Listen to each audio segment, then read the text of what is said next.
आकाशवाणी मुंबई.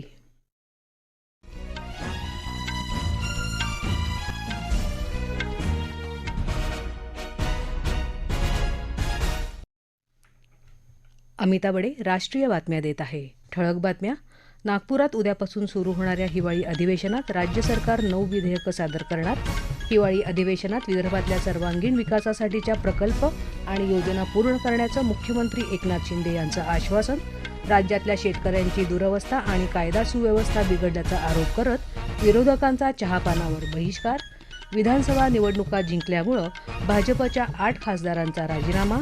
महापरिनिर्वाण दिनानिमित्त भारतरत्न डॉ. बाबासाहेब आंबेडकरांना देशभरातून अभिवादन. आणि युनेस्कोच्या सांस्कृतिक वारशांच्या यादीत गुजरातच्या गरब्याचा समावेश. नागपुरात उद्यापासून सुरू होणाऱ्या हिवाळी अधिवेशनात राज्य सरकार 9 विधेयकं सादर करणार आहे. यात पुरवणी मागण्या, कॅसिनो नियंत्रण, चिट फंड सुधारणा, गोजातीय प्रजनन विनियमन विधेयक, जमीन धारणेच्या कमाल मर्यादेत सुधारणा करणारं शेतजमीन विधेयक, वेश्ममालकी सुधारणा विधेयका समावेश आहे. कॅसिनो, घोड्यांची शर्यत, ऑनलाईन खेळ यांच्या करपात्रतेच्या संदर्भात स्पष्टता आणण्यासाठी महाराष्ट्र जीएसटी सुधारणा विधेयक, येत्या शैक्षणिक वर्षात नवीन अभ्यासक्रम सुरू करण्यासाठी वेळापत्रक वाढवण्याकरता आणि औरंगाबाद तसंच उस्मानाबाद जिल्ह्याच्या नावातल्या बदलानुसार सुधारणा करण्यासाठी महाराष्ट्र सार्वजनिक विद्यापीठ सुधारणा विधेयक सादर करण्याचं सरकारचं नियोजन आहे. याशिवाय 3 अध्यादेश, संयुक्त समितीकडे पाठवलेली 7 विधेयकं, विधान परिषदेत प्रलंबित 1 आणि विधानसभेत प्रलंबित 2 विधेयकं मंजूर करण्याचा सरकारचा प्रयत्न आहे. नागपुरातील राज्य विधिमंडळाच्या हिवाळी अधिवेशनात विदर्भातील सर्वांगीण विकासासाठीचा प्रकल्प आणि योजना पूर्ण केल्या जातील, असं प्रतिपादन मुख्यमंत्री एकनाथ शिंदे यांनी आज नागपुरात अधिवेशनाच्या पूर्वसंध्येला आयोजित पत्रकार परिषदेत केलं.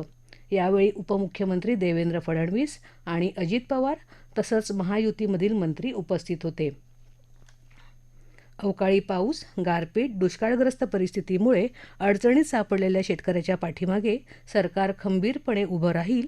कोणाचंही आरक्षण कमी न करता मराठा समाजाला न्याय देण्याची राज्य सरकारची भूमिका असल्याचं शिंदे यांनी सांगितलं. उपमुख्यमंत्री आणि गृहमंत्री देवेंद्र फडणवीस यांनी विरोधकांना राष्ट्रीय गुन्हे नोंदणी एनसीआरबीचा अहवाल नीट वाचता आला नाही असं सांगून गुन्हेनिहाय क्रमवारीत महाराष्ट्राचं स्थान इतर राज्याच्या तुलनेत कमी असल्याचं स्पष्ट केलं. विदर्भ आणि मराठवाड्याच्या प्रश्नांकडे विरोधकांनी आपल्या पत्रात उल्लेखही न केल्याचं त्यांनी सांगितलं. उपमुख्यमंत्री आणि अर्थमंत्री अजित पवार यांनी राज्याची आर्थिक शिस्त महायुतीच्या शासनाने पाळली असल्याचं सांगत राज्याचं सकल उत्पन्न जे 2013-14 मध्ये 16 लाख कोटी होतं ते 2023-24च्या मार्चपर्यंत 38 लाख कोटी रुपये होणार असल्याचं स्पष्ट केलं. नागपुरात उद्यापासून सुरू होणाऱ्या हिवाळी अधिवेशनाच्या पूर्वसंध्येला मुख्यमंत्र्यांनी बोलवलेल्या चहापानाच्या कार्यक्रमावर विरोधकांनी बहिष्कार घालण्याचा निर्णय घेतला. दोन्ही सभागृहाच्या विरोधी पक्षनेत्यांनी नागपूरच्या रवी भवन इथं घेतलेल्या पत्रकार परिषदेत ही माहिती दिली. राज्यात दंगली, कायदा सुव्यवस्था, दुष्काळ, अवकाळीकडे सरकारचं होणारं दुर्लक्ष, राज्यात शांतता नसल्यानं आर्थिक गुंतवणूक कशी येणार असा सवाल विधानसभेतील विरोधी पक्षनेते विजय वडेट्टीवार यांनी पत्रकार परिषदेत उपस्थित केला. दुष्काळाकडे बघण्याचा सरकारचा दृष्टिकोन नकारात्मक आहे. शेतकऱ्यांना आर्थिक मदत न देता स्वतः राज्य सरकार आपल्या दारी कार्यक्रमावर अमाप उधळपट्टी करत आहे. अवकाळी पावसानं 4 लाख हेक्टरहून अधिक शेती बाधित झाल्यानं चालू हंगामाच्या शेती कर्जाची माफी सरकारनं जाहीर करावी अशी मागणी त्यांनी केली. सार्वजनिक रुग्णालयात होणारे मृत्यू विदारक आहे. आरोग्य खात्यात प्रचंड भ्रष्टाचार आहे. सरकारी तिजोरीतून हे सरकार स्वतःचा राजकीय प्रचार करून घेत असल्याचा आरोप विधान परिषदेचे विरोधी पक्षनेते अंबादास दानवे यांनी यावेळी केला. लोकसभेत आज जम्मू आणि काश्मीर आरक्षण दुरुस्ती विधेयक 2023 आणि जम्मू आणि काश्मीर पुनर्रचना दुरुस्ती विधेयक 2023 मंजूर झालं. जम्मू आणि काश्मीर आरक्षण सुधारणा विधेयक 2023 अनुसूचित जाती, अनुसूचित जमाती आणि इतर सामाजिक आणि शैक्षणिकदृष्ट्या मागासलेल्यांना नोकरीमध्ये आणि व्यावसायिक संस्थांमध्ये आरक्षण निश्चित करेल. दुसरीकडे जम्मू आणि काश्मीर पुनर्रचना सुधारणा विधेयक 2023मुळे जम्मू आणि काश्मीर विधानसभेतील एकूण जागांची संख्या 90 होणार आहे. सध्या जम्मू काश्मीरमध्ये विधानसभेच्या 83 जागा आहेत. नवीन कायद्यानुसार अनुसूचित जातींसाठी 7 जागा आणि अनुसूचित जमातींसाठी 9 जागा राखीव होतील. नवीन विधेयकात नायब राज्यपाल काश्मीरी स्थलांतरित समुदायातल्या 2 सदस्यांना विधानसभेसाठी नामनिर्देशित करू शकतात. नामनिर्देशित सदस्यांपैकी 1 महिला असणं आवश्यक आहे. चालू आर्थिक वर्षात 58,378 कोटी रुपयांच्या अतिरिक्त खर्चासाठी आज केंद्र सरकारनं लोकसभेची मंजुरी मागितली. वित्त राज्यमंत्री पंकज चौधरी यांनी 2023-24च्या पुरवणी मागण्यांचा पहिला प्रस्ताव लोकसभेत मांडला. अतिरिक्त खर्चासाठी 1,29,000 कोटींहून अधिक रक्कम मंजूर करावी असा प्रस्ताव आहे. या अतिरिक्त खर्चात 13,351 कोटी रुपयांच्या खत अनुदानाचा समावेश आहे. मध्य प्रदेश, राजस्थान आणि छत्तीसगड विधानसभेच्या निवडणुकीत निवडून आलेल्या 8 खासदारांनी आपल्या खासदारकीचा राजीनामा दिला आहे. राकेश सिंह, उदय प्रताप, प्रीती पाठक, अरुण साहो, राज्यवर्धन सिंह राठोड, दिया कुमारी आणि किरोडीलाल मीना यांनी राजीनामा दिला. केंद्रीय मंत्री नरेंद्र सिंह तोमर, प्रल्हाद सिंह पटेल मंत्रिमंडळाचा राजीनामा देणार असं वृत्त आहे. बाबा बालकनाथ आणि रेणुका सिंह हे 2 खासदार नंतर राजीनामा देणार आहेत. या राष्ट्रीय बातम्या आकाशवाणीच्या मुंबई केंद्रावरून देत आहोत.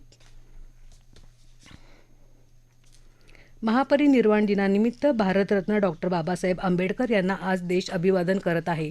दिल्लीत संसद भवन परिसरात सामाजिक न्याय सक्षमीकरण मंत्रालयातर्फे आयोजित कार्यक्रमात राष्ट्रपती द्रौपदी मुर्मू, प्रधानमंत्री नरेंद्र मोदी, लोकसभेचे सभापती ओम बिर्ला तसंच केंद्रीय मंत्री आणि खासदारांनी पुष्प अर्पण करून बाबासाहेबांना अभिवादन केलं. बाबासाहेब आंबेडकर यांचे विचार पुढील पिढीपर्यंत पोहोचवणं ही आपली जबाबदारी असल्याचं मुख्यमंत्री एकनाथ शिंदे यांनी मुंबईत चैत्यभूमीवर महापरिनिर्वाण दिनानिमित्त आयोजित कार्यक्रमात सांगितलं.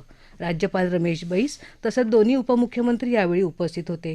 भारत लवकरच जगातील 3ऱ्या क्रमांकाची अर्थव्यवस्था बनेल याचं श्रेय बाबासाहेबांना असल्याचं देवेंद्र फडणवीस यावेळी म्हणाले. तर इंदू मिलवरचं बाबासाहेबांचं स्मारक लवकरच पूर्ण होण्यासाठी निधीची कमतरता पडू देणार नाही अशी ग्वाही अजित पवार यांनी यावेळी दिली. तत्पूर्वी मान्यवरांनी चैत्यभूमीवर बाबासाहेबांच्या स्मृतींना अभिवादन केलं. मुख्यमंत्र्यांनी चैत्यभूमीवरच्या भोजन, निवास आणि इतर सुविधांचा आढावा घेतला. युनेस्कोच्या सांस्कृतिक वारशांच्या सूचीमध्ये गुजरातच्या गरब्याचा समावेश करण्यात आला आहे.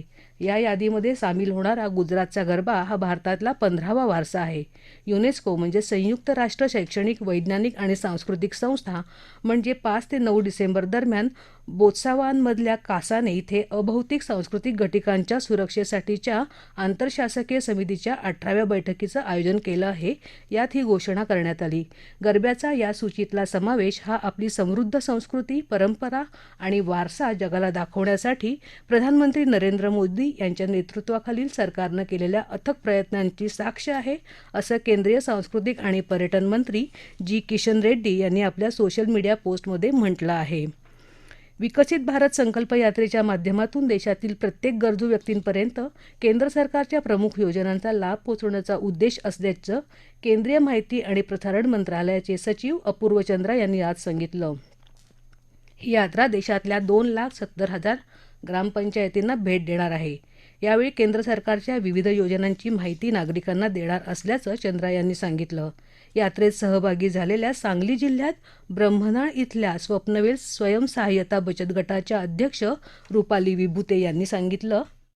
स्वयंसहाय्यता अभियानामधूनच होतकरू महिलांना, गरजू महिलांना, गरीब महिलांना कमी व्याजदराने भांडवल उपलब्ध होऊन त्या महिला आपला उदरनिर्वाह करू शकतात आणि याच्या जे योजनेचा लाभ असतो तो आम्हाला चांगल्या रीतीने मिळतो. मुंबईतल्या वानखेडे मैदानावर सुरू असलेल्या T20 सामन्यात इंग्लंडच्या महिला संघाची सुरुवात खराब झाली.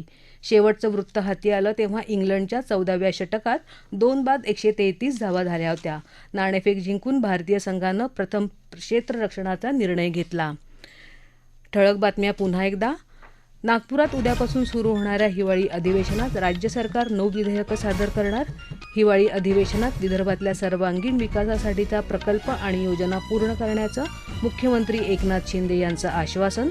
राज्यातल्या शेतकऱ्यांची दुरवस्था आणि कायदा सुव्यवस्था बिघडल्याचा आरोप करत विरोधकांचा चहापानावर बहिष्कार.